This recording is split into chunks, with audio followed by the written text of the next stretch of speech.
Programang ito ay rated SPG, striktong patnubay at gabay ng magulang ang kailangan. Sa pagkamatay ni Oweng ay hindi hahayaan ni Tanggol na may mamamatay pa sa kanyang mga kaibigan, kaya kakalas na siya kila Enteng. Sasama sila Enteng kila Fatima sa Mindoro para magbagong buhay, habang si Tanggol naman ay itutuloy niya ang laban para mailigtas si Ramon at mailabas sa kulungan si Don Julio at Marites.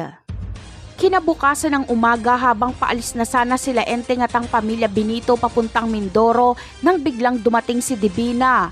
At dito nga ay matinding bakbakan na naman, at imbis na magbagong buhay ay sa kabilang buhay ang kakahinatnan ng pamilya Benito. Habang sila Enteng ay lalaban hanggang kamatayan, sisisihin na naman ni Tanggol ang kanyang sarili sa pagkamatay nila Fatima. Sa kabilang eksena naman ay si Roberto na mismo ang nagsabi kay Lucio na wag munang patayin si Ramon. Hintayin umano nilang dumating si Tanggol para iligtas si Ramon at sabay na tapusin si Tanggol at Ramon. Malaking pagkakamali itong pagbuhay nila kay Ramon dahil sila ang maiisahan ni Ramon. Magigising si Ramon pero magpapanggap lang siyang tulog. Mag-iipon siya ng lakas at nakikinig lang sa usapan nila Lucio. Kaya malalaman ni Ramon ang planong pagbitag nila Lucio kay Tanggol.